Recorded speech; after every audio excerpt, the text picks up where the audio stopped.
This week's best MMA bets, we're talking UFC Vegas 103. I'm going to give you guys my lock of the week, my most confident picks on the card, favorite underdogs, the Degen Props, and then we'll close the show out with the parlays. So make sure you guys smash the like button. If you're new to the channel, subscribe, turn the post notifications on, and make sure you share the video too.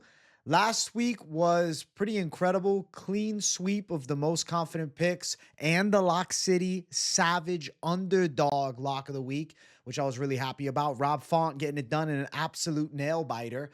Also, my favorite prelim underdog of Kute hit. So right now, I'm riding the high. We got two back-to-back Savage Dog Locks of the week. So, of course, we got to keep going with the Savage Dog Lock, and I want to jump right into things. So without further ado, the Lock of the Week.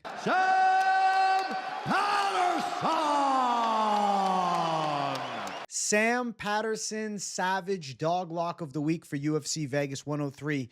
And I know a lot of people are high on Danny Barlow. He's a power-punching southpaw. Look at his knockouts on the regional scene. You see him sleep Josh Quinlan?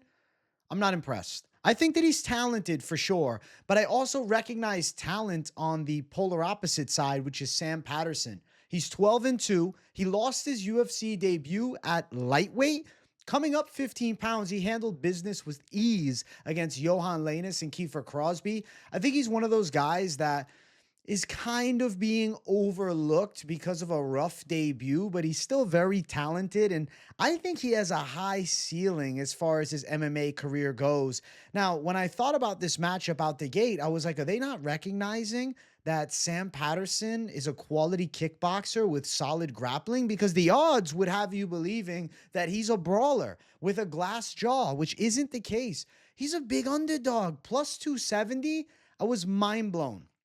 When I saw a fight like this, I assumed that Barlow would be a slight favorite, but seeing him at an extremely wide line doesn't make much sense to me. You could actually go back and watch Barlow's last fight. Nikolai Veretinikov, everybody wants to live off of Barlow hurting his hand in his last fight and the fight prior, but isn't that also a bad sign? He may have some issues with his hand that potentially could lead to trouble later in a fight with Sam Patterson, even if he lands a clean shot. If the hand's breaking in multiple fights, I view that as more of a negative than anything else. Now, regardless about the arm break or the hand break or any injuries, let's say these fighters both come out clean. When I look at the matchup, I have a Sam Patterson that is a tall fighter, 6'3", with a 78-inch reach. He's going to have an inch of height over Danny Barlow. Now, Danny Barlow does have a 1-inch reach advantage, but taking on a guy as tall as Sam Patterson is going to negate the ability for Barlow to be such a sniper from the outside, because when he can punch Patterson, so can Patterson punch him. The long-range striking, which typically is more so an advantage of a guy with long arms like Danny Barlow, is not as viable here. When I have a technical kickboxing skill set on the side of Sam Patterson with length, I have an ability that I see the defensiveness of straight shots as a pretty serious concern for the side of Barlow. I know a lot of people think he's going to walk right through him and just knock him out. Sam Patterson's good at blocking the straight shots. Where Sam Patterson can get caught is with looping punches.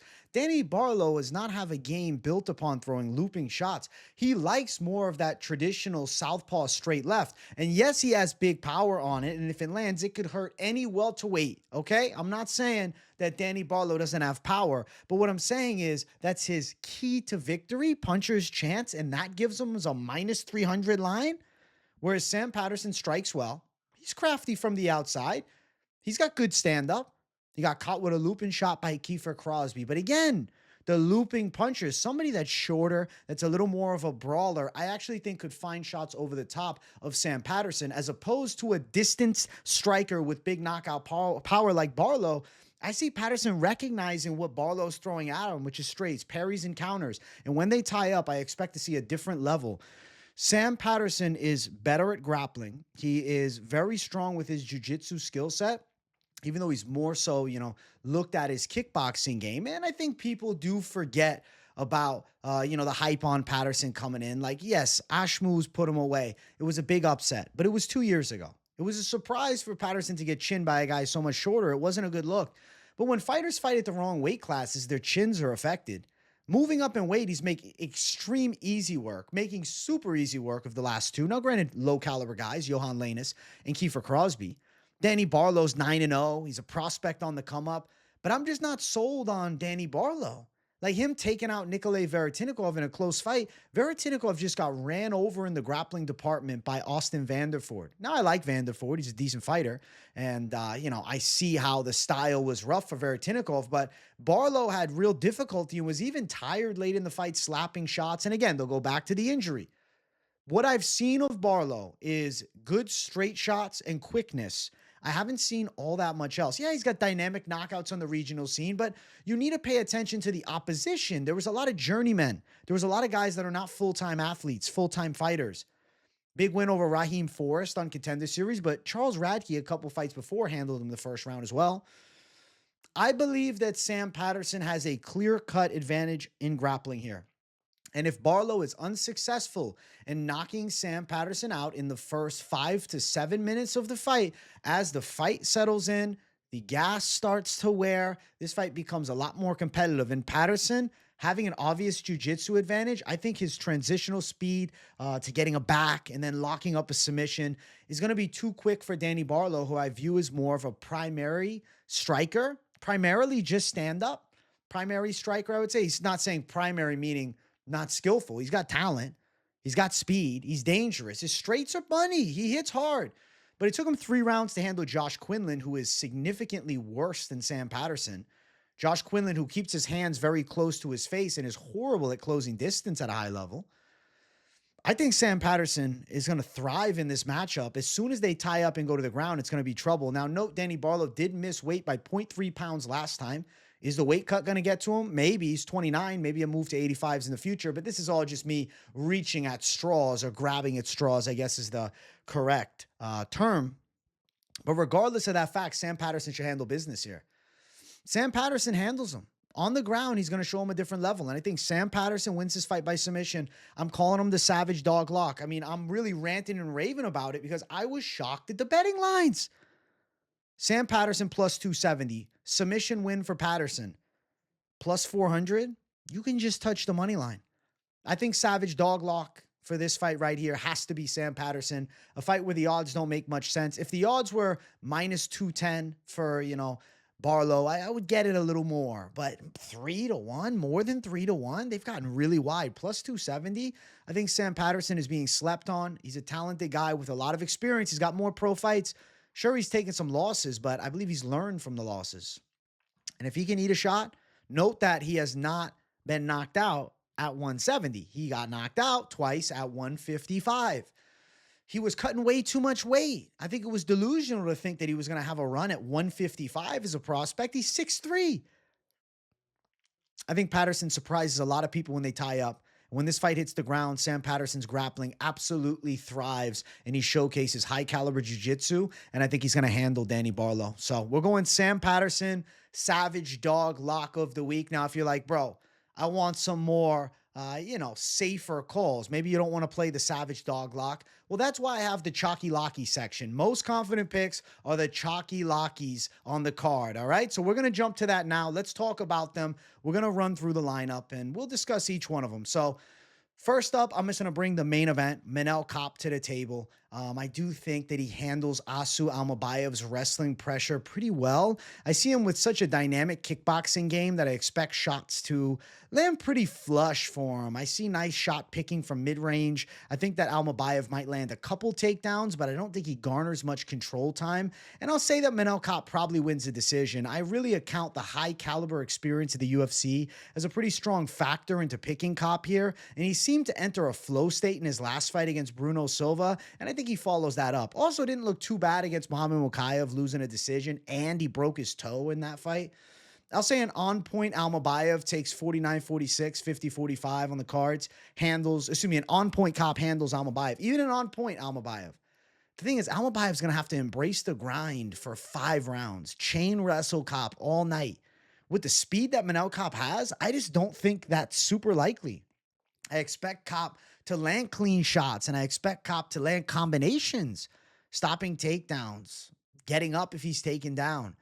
He's got more tools in the tool shed than Asu Almabayev, whereas I see Almabayev really only has a chance to win this fight by wrestle fucking Kape. And Kape is not an easy guy by any means to control on the mat. So Manel Kape's going to be a confident call at minus 220. Now, the knockout possibility is plus 190, but official pick is decision, which also sits at plus 190. I don't love the props in this fight. Ultimately, I feel as though Kape to win a decision makes a lot of sense, but he does have 12 wins by knockout at flyweight, which is an extremely rare feat. Asu Almabayev, he eats a good shot. He's never been chinned, does have a submission loss. Actually, no, he was chinned one time. What am I saying? They don't have it listed as him being knocked out, though. They got a mistake on Tapology. I believe he tapped to strikes against Tagir Ulanbekov, if I'm not mistaken. But Ulanbekov did handle him years ago, though. I feel as though Almabayev is skillful, but I think that Manel Kape is more elite caliber. And I'm going to say that guys both being 31, the higher level of experience is a strong factor, and the striking skills are on point. Give me Kape as a confident call. Next up, William Gomez. I think Gomez wins by decision. Hyder Emil is strong. He hits hard. He brings pressure. He's a brawler. He's got some wrestling too. But ultimately, I question his level. William Gomez is a tactician, right? Pick his shot, move, stay away from you. Tap, tap, slide, move. Tap, tap, slide, move. Guy's kind of annoying to watch sometimes if you're, looking for a brawl, you want to see a badass fight. No, Gomez is going to pick his shots and stay on the bicycle for most of the fight. But in this type of matchup, he is such a good matador to Emil, who's a bull. And I just don't think Emil has the craftiness to his game to cut angles and land massive counter shots. I feel like William Gomez is going to be pretty annoyingly successful with distance management. So I'll say at around minus 200, minus 201, William Gomez should handle business here and probably take home a decision, which is minus 115. Amil is a 34-year-old prospect at featherweight, which is never a great sign. Gomez coming off the win over Joe Anderson Brito, even though somewhat controversial. What he's shown, though, is a well-versed skill set. 3-inch height, 3-inch reach advantage. I feel like William Gomez outstrikes Hyder Emil. I think he gets a clean one on the card, so Gomez is going to be the pick. I'm going with the French kickboxer. Expect Hyder Emil to bring strong pressure. He is 10-0, and listen, man, 10-0 is real shit. He's undefeated. But we've seen it all year. The undefeated guys catching L's, man.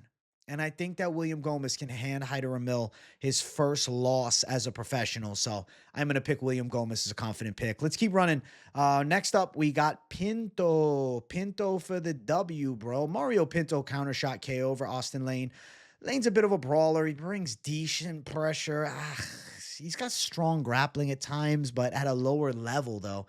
Mario Pinto seems like a hyper-talented kickboxer. Even the way that he stands, you can recognize the skillfulness in his striking arsenal, whereas Austin Lane has more of a pressure-based brawling striking style where he's going to blitz shots to close the gap. The odds already know, minus 600. Pinto's a crazy favorite, plus 450 for Lane. Mario Pinto should handle business and knock him out. Pinto by KO, minus 140. Expect a counter shot. He's a large heavyweight that seems to have real good hand speed and quality footwork. Very technical kickboxing-based striker. And I think his get-up game / wrestling defense is solid, at least solid enough for a matchup here against a guy that I would not consider high caliber in those aspects of fighting. Sure, he controlled Rebellis Despain for 3 rounds on the ground, but Despain is a horrible striker, or excuse me, a horrible grappler, only a striker. Pinto being a crafty striker for sure, high caliber on the feet, well-versed, and I just think ground skills should, at the very worst, the ground skills should hold up for him. So we're going to go with Pinto. Next up, we got Castañeda. Minus 330, John Castañeda. The odds suck, man. The odds suck. And I got an honorable mention I'll quickly mention at the end. But let me just talk this one. Listen, Douglas Silva de Andrade, 39, coming off a loss to Miles Johns. Castañeda in-your-face style, high volume, a little bit more accurate with stand-up. Douglas Silva de Andrade, a little weirdly unorthodox, but I think Castañeda handles business. Minus 270 for an over. The official pick was decision. Decision currently sitting at minus 150. I have a little degen call that I'll mention towards the prop section, but ultimately, I think this fight probably is Castañeda with more volume, cleaner strikes on the feet, good pressure, handles the 39-year-old Douglas Silva de Andrade. Now, quick honorable mention is Chepe Mariscal at minus 425. But the odds suck. Again, a lot of bad odds on the favorites. That's why I like the Savage Dog locks on this card. We'll talk underdogs in a moment. That's what gets me really excited this week. He opened up at minus 180. Now he's minus 425. Ricardo Ramos is one of those guys where he just fumbles the bag on regular occasion. Doesn't seem to have a high fight IQ. Makes a lot of mistakes out there. A bit of jiu-jitsu, though, even though he's been submitted in 2 out of his last 3 fights by guillotine. So Chepe Mariscal should outdog him. He's never been submitted before. I expect pressure. When I go with a guy that has skill and will versus someone that just seems to have some skill and talent with minimal will, because we've seen Ramos bail in fights, you have to go Chepe with relative high confidence. Expect him to outdog Ricardo Ramos. He's probably live for a TKO. It's plus 130 for such a thing. Potentially an exhausted Ramos gets ground and pounded, but the jiu-jitsu of Ramos is good. I mean, there is a path for Ramos to win. And the reason this is an honorable mention and not an official pick with most confident picks is because Ricardo Ramos, he's training at Fighting Nerds, guys. And that's a worry because the Fighting Nerds team is spectacular right now. And they have the potential, even in, a relatively short amount of time, to fix some holes in Ramos, and especially training with guys that are having a lot of success that can rub off. So I do have a Degen call for Ramos we'll talk about in the prop section. But yeah, I am picking Chepe. Ultimately, though, just an honorable mention and not really a play. It's just more like, yeah, he should win the fight, but like be cautious because Ramos has, the jiu-jitsu threat and he's at Fighting Nerds now. So I guess I'm mentioning this. Is it an honorable mention? Maybe not. It's like halfway an honorable mention, but halfway a cautionary tale of don't throw too much of a risk at something that the line doesn't value, the actual competitiveness of the fight because it's just way too wide. Let's jump to the favorite dogs. Now I want to have some fun. We already went Savage Dog Lock, and that was a lot of fun, but I got more. Lucas Almeida, plus 180. I love his chance against Danny Silva. It's a competitive 50-50 fight. He's a big underdog here. He's an experienced veteran. He's got knockout power in his hands, but overall he does have good caliber kickboxing / Muay Thai, kind of that Brazilian-esque striking style. Silva has good punch combinations with pressure, but he's very hittable with straights. I think Almeida's live to take a close one, and I see that more as a 50-50 fight. The line has Silva at minus 210, but I think Almeida's got a better chance than people will give him credit for. I'm not super impressed by Danny Silva. Was outstruck by Josh Kulabeo, but won with some key takedowns. Almeida does have a jiu-jitsu black belt, and it's not like Danny Silva is a super high caliber wrestler. You can watch him fight Kawaii on the regional scene. I think I might have just botched his name. I'm sorry. But it's in the LFA a couple fights ago. He actually lost the first 2 rounds and got out-wrestled. And I think that the wrestling game of Silva is not super high caliber where Almeida might just get ran through in the takedown department and then threatened on the feet. I can see it as more of a kickboxing match. Lucas Almeida ultimately got destroyed by Pat Sabatini and Andre Fili. The Sabatini fight made me really question Almeida's grappling, but I think Sabatini is just a demon on the ground. And the Fili fight was bad, though, because he got chinned by Fili, and Fili looked horrible this past weekend. But ultimately, I still think Lucas Almeida can show up and make this competitive and pull off a bit of a surprise at plus 180. I think it's a closer fight than people will anticipate. Next up, Ramazan Temirov, plus 110. I think he's a live underdog in this spot here. Ultimately, Charles Johnson is crafty and experienced. He's a good striker from long range. He's got good wrestling defense. I like the way he throws his shots, and a lot of the times I'm picking Charles Johnson, but I am a big fan of Ramazan Temirov. Guy's got nasty spinning heel kicks to the body. He's got really good bounce to his stand-up game with legit knockout power. A little short, though. He's at a big disadvantage of height and reach. But I think he can win a competitive one with Johnson and with the real threat of power because Temirov is a true flyweight knockout artist. There's a possibility he could land a big shot that maybe doesn't knock Johnson out but wins rounds over Johnson. Plus 275 for that KO line is pure degeneracy, but plus 110 on the money line. Ultimately, I'm picking him to win, but it is a higher risk fight to go throw down with confidence on, because Charles Johnson's good. He's on a 4-fight winning streak. Temirov, not super known for the wrestling, but he does have it in the back pocket, and he could time some key takedowns or at least threaten with them, which will allow his looping punching style to potentially be more effective in this spot. So the pick is going to be Temirov, worth mentioning. And then Cody Brundage. Oh my gosh, I'm picking Brundage. He's a slight underdog at plus 110. Do you want to bet on Cody Brundage? Probably not, but Julian Marquez is also somebody I wouldn't want to bet on at this point. I mean, he's well past his fighting prime. 3 straight knockout losses in a row, not a good look. Cody Brundage dropped to Adolfo Vieira. He beat Tresean Gore.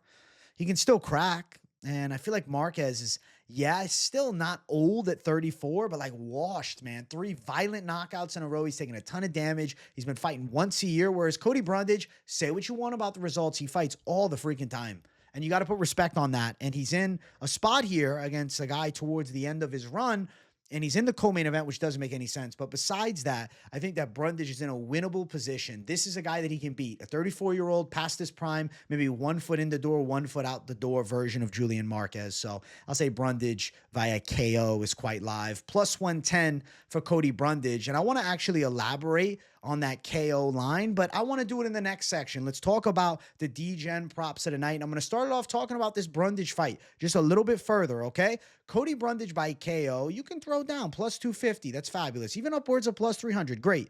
But when you look for something interesting, Brundage in round 1 by KO is plus 625. That's interesting. Round 1 KO plus 625. Could he catch Marquez early? Definitely. I question Marquez's chin, man. It might be completely gone. It was 1 uppercut from Reese, and he dropped bad. I feel as though Brundage could catch him with an overhand early. Now, Brundage is not really a reliable guy to bet on, because if it goes into 2 and 3 and Marquez is there in his face, he could definitely tire a Brundage out and pull off a finish in the later stages of the fight. But ultimately, KO round 1 was just, I don't know. It was worth a call, in my opinion. And then what do we got? Marquez by TKO round 3. Let's see what that is out of pure curiosity. I wouldn't really throw down on this, but I guess it's just more me wondering on live. Plus 1,800. I don't know, man. I don't think so. I think Brundage could catch him early. If Marquez wins, he outdogs Brundage, but not a fight I really want to throw down, but Brundage is going to be in the fight. Like, I feel like Brundage could show up. This is a matchup for Brundage to thrive in, and the KO line is quite live. The round 1 finish line by KO is quite live too, and it's a nice Degen call. So worth bringing up. Worth bringing up.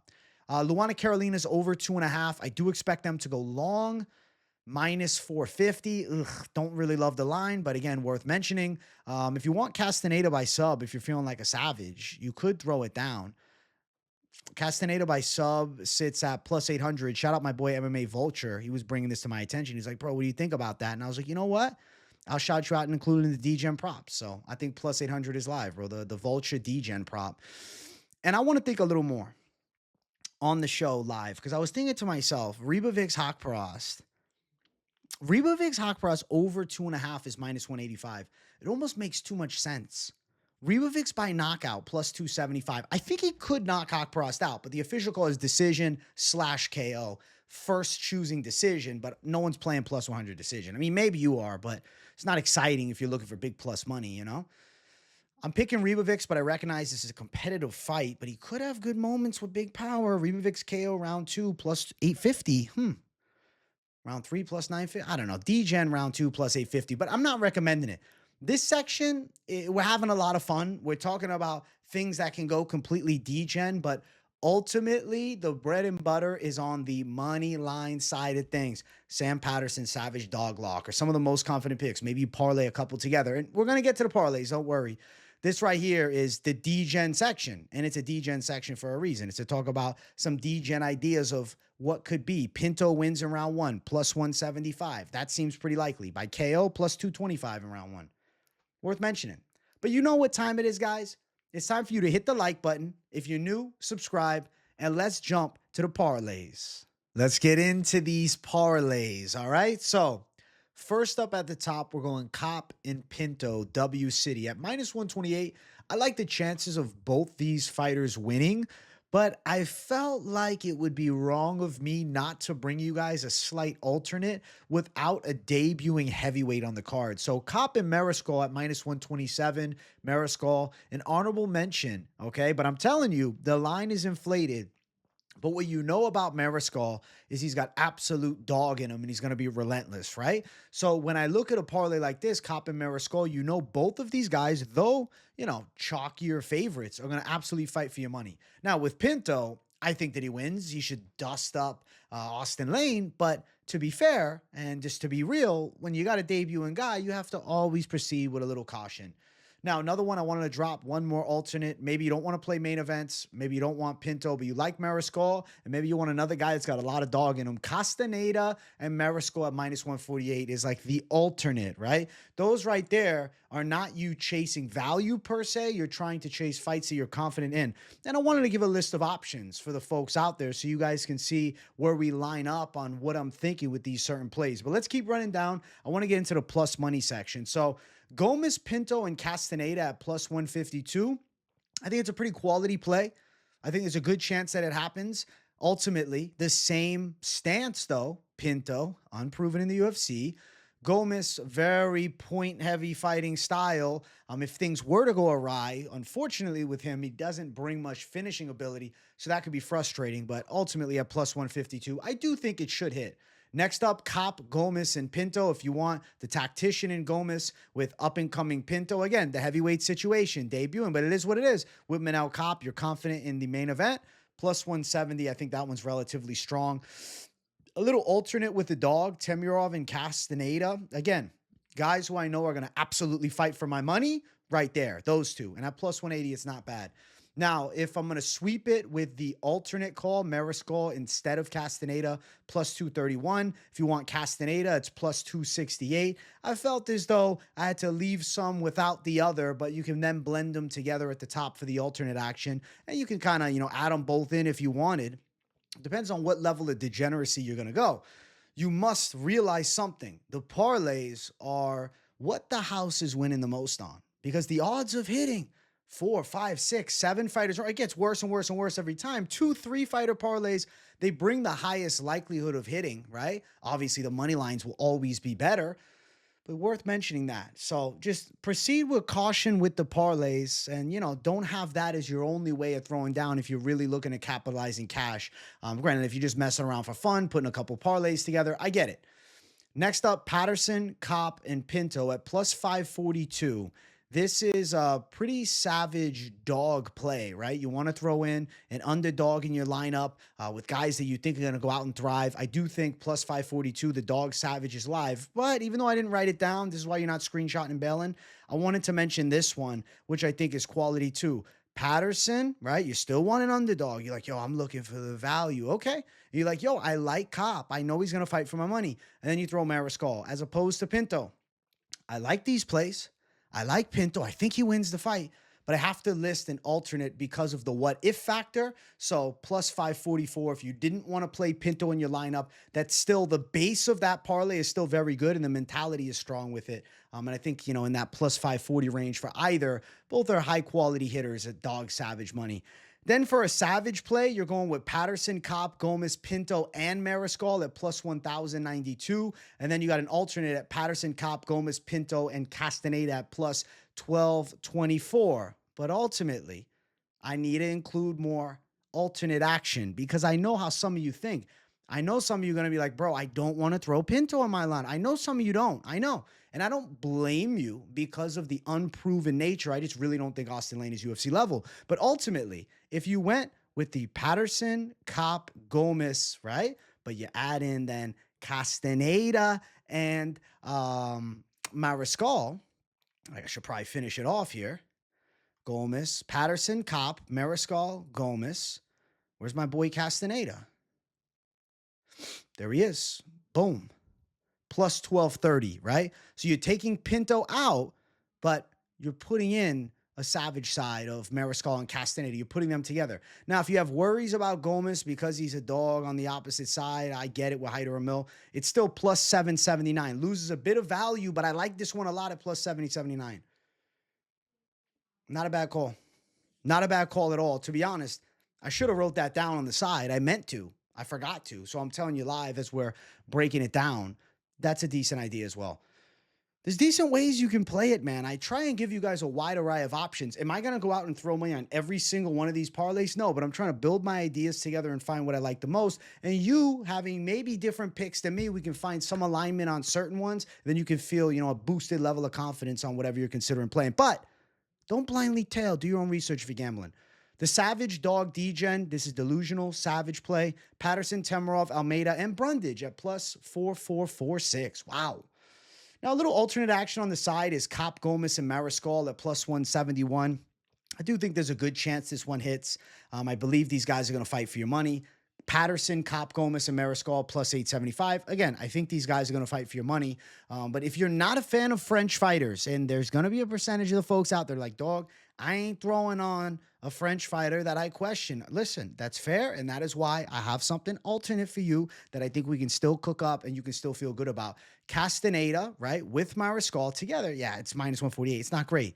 Then you have Kape on your lineup. You are getting plus 144. Not as good money as if you had Gomez in there, but still good for those three. And then if you're like, yo, Patterson's the guy, he's going to fight for my money, right? Like we were just talking about, you got a full lineup there, plus 779, which we already mentioned this one, but to mention it again, some ideas for the parlays, see where your heads are at and see where we line up.